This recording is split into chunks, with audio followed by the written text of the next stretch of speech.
আলহামদুলিল্লাহ, আসসালাতু আসসালামু আলা রাসুলিল্লাহ, আম্মা বাদ। আজকের বিষয় হলো যে হারাম তালাকের রূপরেখা, অথবা এটাও বলতে পারেন বেদাতি তালাকের রূপরেখা, বা কীভাবে তালাক দিলে হারাম হয়, মানে কবিরা গুনাহ হয়। এই বিষয়গুলো আমাদের জানা খুবই গুরুত্বপূর্ণ। যদি আপনি এক কথাই বলেন নবী মুহাম্মদ সাল্লাল্লাহু আলাইহি ইসলাম অথবা পবিত্র কুরআনুল কারীম এবং রাসূল সাল্লাল্লাহু আলাইহি সুন্নাত বিরোধী কোনো তালাক দিলেই ওই তালাকটাকে তালাকে বেদাত বলেন অথবা তালাকে হারাম বলেন, এটা আমরা বলতে পারি। যেমন যেটি নবী মুহাম্মদ সাল্লাল্লাহু আলাইহি ইসলাম দেননি অথবা তাদের সাহাবারা দিলেও এটা নিষেধ করেছেন। যেমন কিছু লোক আছে যে তার স্ত্রীর সাথে সহবাস করিতেছে, তারপর সে তালাক দিচ্ছে। তো এই তালাকটি এটা কি, এই তালাকটি হলো কি অবৈধ তালাক, অথবা এটা হারাম তালাক আপনি বলবেন, অথবা বেদাতি তালাক বলবেন। কারণ রাসূলুল্লাহ সাল্লাল্লাহু আলাইহি ওয়াসাল্লাম সহবাসবিহীন তালাক দেওয়ার জন্য তিনি বলেছেন। একজন মানুষ সহবাস চলন্ত আছে, কিন্তু ওই অবস্থায় তালাক দেওয়া জায়েজ না, এটা হারাম তালাক। 2 নম্বর হলো হায়েজ অবস্থায় তালাক বা মাসিক অবস্থায় তালাক, এটা দেওয়া নিষিদ্ধ। নবী মুহাম্মদ সাল্লাল্লাহু আলাইহি ওয়াসাল্লাম নিষেধ করেছেন।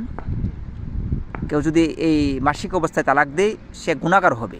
এই জন্য এই তালাকটিকে এটা একটা বেদাতি তালাক, অথবা এটা কি হারাম তালাক। এই অবস্থায় তালাক দিতে নবী মুহাম্মদ সাল্লাল্লাহু আলাইহি ওয়াসাল্লাম নিষেধ করেছেন। যেমন ইবনে ওমর রাসূল সাল্লাল্লাহু সাহাবী হায়েজ অবস্থায় তালাক দিয়েছিল, মানে মাসিক অবস্থায় তার স্ত্রীকে তালাক দিয়েছিল। তখন রাসূল সাহেব বললেন যে তুমি তাকে বলো যে সে তার স্ত্রীকে ফেরত নেই, যখন সে পবিত্র হবে তার ঘরে রেখে দেবে, আবার হায়েজ হবে, আবার পবিত্র হবে, যদি সে ইচ্ছা হয় সহবাসবিহীন সে তালাক দিবে। তাহলে এটা নিষিদ্ধ। এই তালাক হায়েজ অবস্থায় তালাক দেওয়া কি নিষেধ, এটাই হারাম তালাক। বা এই তালাক দিলে কেউ যদি হায়েজ অবস্থায় তালাক দেয় সেটা কবিরা গুনাহ অন্তর্ভুক্ত, মনে রাখতে হবে এই বিষয়গুলো। যেমন আরেকটি বিষয় যে একসাথে 3 তালাক দেওয়া, একসাথে মানে এক মাজলিসে 3 তালাক দেওয়া, এটা একটা বেদাতি তালাক। তবে কেউ যদি এক মাজলিসে 3 তালাক দেয়, তালাক কয়টি গণ্য হবে মনে রাখতে হবে, একটি গণ্য হবে। একসাথে কেউ যদি বলে আমি তোমাকে 3 তালাক দিলাম, তাহলে তালাক কয়টি হবে? তালাক একটি হবে, 3টি হবে না। যেমন হাদিস এসেছে রাসূল সাল্লাল্লাহু আলাইহি ওয়াসাল্লাম সাহাবী ইবনে আব্বাস রাদিয়াল্লাহু তাআলা আনহু বলেন যে রাসূল সাল্লাল্লাহু আলাইহি জমানে রাসূল সাল্লাল্লাহু আলাইহি সাহাবী আবু বকরের জমানে এবং ওমরের জমানে 3 তালাকে এক তালাকই গণ্য করত।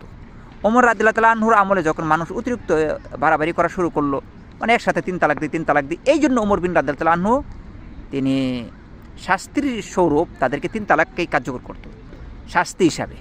মূলত তালাক একসাথে 3টে দিলে একটি গণনা করা হবে। তারপর আরেকটি গুরুত্বপূর্ণ বিষয় হলো তালাক দেওয়ার ক্ষেত্রে 2 জন সাক্ষী রাখতে হবে। সাক্ষী যদি কেউ মানে নাও রাখে তাহলে তালাক হয়ে যাবে, কিন্তু সাক্ষী রাখা এটা তালাকের জন্য এটা গুরুত্বপূর্ণ বিষয় বহন করে। এই জন্য আমাদের মনে রাখতে হবে যখন আমরা তালাক দিব, তালাক দেওয়ার সময় সাক্ষী রাখতে হবে, মনে রাখতে হবে। আরেকটি বিষয় হলো যে রাগান্বিত অবস্থায় তালাক দেওয়া, এটাও জায়েজ নয়।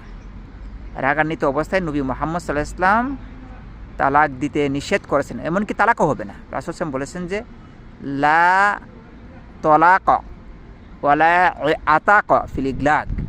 কেউ রাগান্বিত অবস্থায় অথবা কেউ যদি রাগান্বিত অবস্থায় দাসমুক্তি করে এবং তালাক দেয়, সে দাসমুক্তি এবং তালাক কার্যকর হবে না। এই বিষয়গুলো আমাদের জানতে হবে। তালাকের ক্ষেত্রে এই বিষয়গুলো আমাদের জানা খুবই জরুরি। আল্লাহু আ'লাম।